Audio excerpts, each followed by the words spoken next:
Yo and hello everybody, Mike here, baseball collector. And today's video, I want to talk about the MVP award.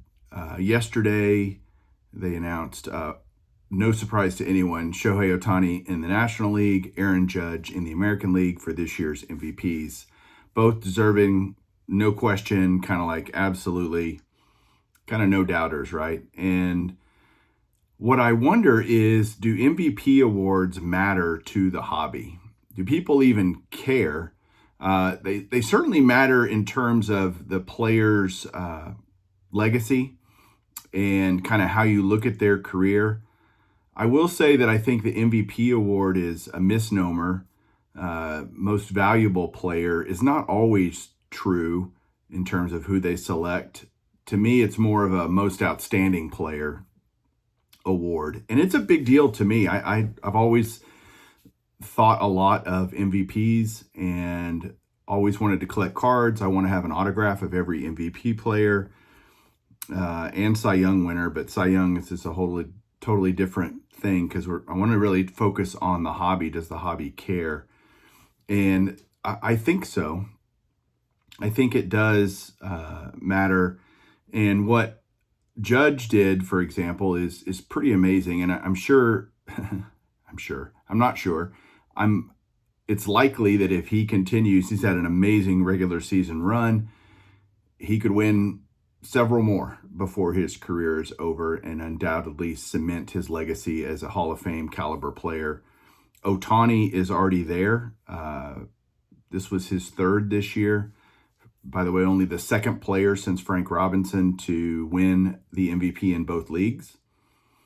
And that's not unimpressive. That's very impressive. So 3 now for Ohtani, and he's only been playing since 18. And that's rarefied air. Only 12 players have won 3 or more MVPs. In fact, only one player's won more than 3, and that's Barry Bonds. And so what I'm going to do is show a bunch of cards of all 12 guys that have won 3 or more MVPs. Ohtani also, as he comes back from pitching and, assuming he stays healthy, he could easily win several more as well. So it's a great time for baseball. There's a lot of great talent in the league. And so it's exciting to watch.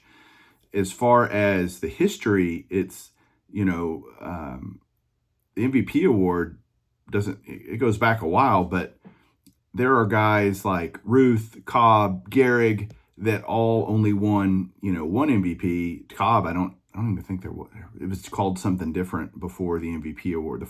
I can't remember. Doesn't matter right this second. But no question, Ruth and probably Gehrig would have won multiple MVPs had that been allowed back then, but they didn't, so they aren't on this list. So I want to go through a bunch of cards. It'll be fun. I'm going to show a bunch of cards that I don't normally show that are in the collection. So let's have some fun looking at the 12 guys who have won 3 or more MVPs. Hang on. All right, this should be fun. I've got a giant stack of cards here. This may take a little bit, but I'm going to try to go through them pretty quick. The first guy to ever win 3 MVPs was Jimmie Foxx, and we're going to go kind of oldest to newest. He won MVPs in 1932, 33, and 38 in the American League. Here is his 33 Gowdy with a 2 MK. The MK is some kid wrote first base. Like, thanks. Good to know. But I don't care. That's a great looking card. So there's his 33 Gowdy. Because they all won 3, I'm trying to show 3 cards of every player. Here is his 34 Gowdy. Same picture almost, pretty much. One's just different colored. And Lou Gehrig says. So 33 and 34 Gowdies. And then 41 play ball for Jimmie Foxx there.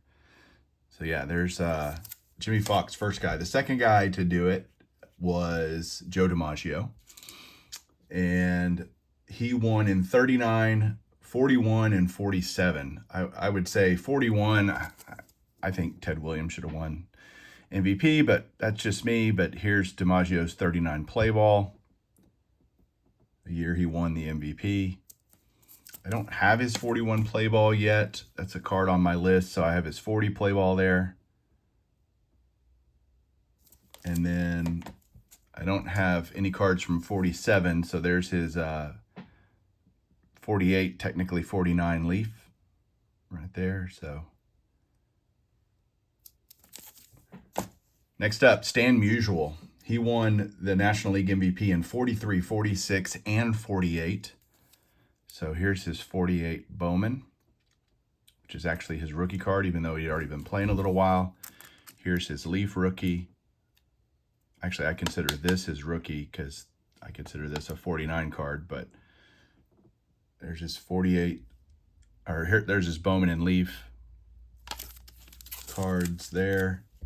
And then I threw in a 52 Bowman, which is just a beautiful baseball card. Then we've got Yogi Berra. I'm sorry, next is Roy Campanella. We'll do Yogi Berra in a minute, but it's the early 50s were dominated by Campanella and Berra. Campy won in 51. Here's his Bowman from that year. Now we're starting to get into years where I have most of the cards for the guys in the year that they won the MVP. So Campy won in 51. He won in 53. There's his Bowman color. And he won in 55. There's his Bowman from 55. I don't intentionally try to get the cards from the year, although that's a lot of people do that as a project. I think that's actually a cool little project. Now we'll get to Berra. He won in 51 and then 54, 55. Here's his 51 Bowman. Then I switched over to Topps for giggles. There's his Topps card from 54. And then his Topps card from 55. Next up, the Mickey Mantle won in 56, 57, back-to-back. And then 1962, all in the American League. Here's the just famous, iconic 56 Topps Mantle. This was a Triple Crown year for Mantle. Very popular card. Here's his 57.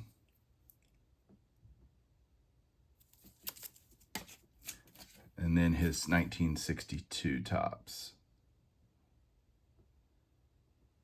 That was Mantle. Next up, Michael Jack Schmidt. He won 3 times, 80, 81, and 86. Here is his 1980 Topps. 81.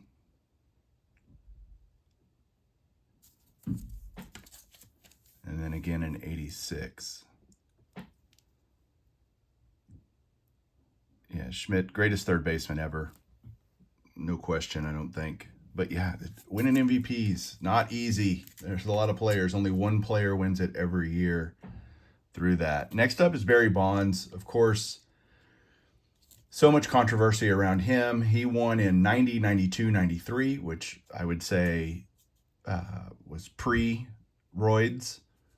And then he won 4 more, 01 through 04. Again, I think he was a Hall of Famer before he started juicing, which makes me mad that he did. But I still think Bonds should be in the Hall of Fame. Here is his 86 Fleer update. Not the rookie card most people look at, but I like that card a lot. I love 86 Fleer. There's a couple more interesting Bonds cards in my collection. Here's a 91 Donruss Elite. These are awesome. These are numbered to 10,000, which sounds like a lot, but it's not. That was a basement collection card. And this I picked up just because I love this set. This was a Dallas show pickup, I think, at one point. 94 Flair Hot Gloves. Just such a cool set. Love the die cut of it. So there's 3 Bonds cards to show him. Next up is A-Rod. Again, a cloud of controversy around him because of his performance-enhancing drug use. American League MVP 03, 05, and 07. I don't have a ton of A-Rod in my collection, truthfully. Here is his 94 SP, the foil, and an 8. And then I actually have his last card from Topps, which is a set that I work on for Hall of Famers. And I don't know. I'm 50-50 on A-Rod ever getting in, but this was not an expensive card, so I might as well pick it up and have it in the collection. 2016 Topps. Next up, Albert Pujols. I do have 3 cards to show of him. He won in 05 in the National League and then 08, 09 back-to-back. What an amazing career Pujols had. He's going to be a first ballot Hall of Famer. There is zero question about that. He might be unanimous kind of guy, kind of like Ichiro next year. But here's his Topps Chrome traded rookie. And then one of my favorite rookies of his is the Topps Stars. Just love the colors and the way it matches St. Louis uniform. I mean, it's so cool looking. The foil everywhere, the shininess on the foil. Great card. And then I have his 2023 Topps, his last Topps card. Love the gut hanging over the belt there. Looks like me. Can finally look like Albert Pujols. Next up, we got Mike Trout. Of course, Trout 14, 16, 19 in the American League. And I have his Topps rookie, but here's his Bowman draft rookie. This was a JT purchase a while back in an 8.5. Not an expensive rookie if you want to get one. He did win in 14, so I pulled a 14 card. Here's his Prism from that year. Again, I have random Trouts in the collection that I just pick them up when I see them cheap. I feel like he's a generational player, going to go down as the kind of 2010s like greatest player for the decade. And then I have a Heritage. I try to get all the base Topps and all the base Heritage Trouts. That's kind of 2 runs I'm going to keep working on slowly as I see them. But here is his 18 Heritage. And then lastly, this year's guy, Ohtani. I only have 1 Ohtani card in the entire collection that's graded, and that is this 18 Topps Chrome that Josh, rated rookie, was kind enough to sell me when Ohtani was down, injured, and I felt like I picked this up at a perfect time. And the question is, where do Ohtani cards go from here? He's got 3 MVPs now. Do they keep going up? And that's the question of the day. Do MVP awards matter? Do they move the needle at all for you? Does it make you want to collect Ohtani more or less, or any of these other guys? Let me know down in the comments below. Thank you guys so much for watching. I'll talk to you soon. Keep collecting.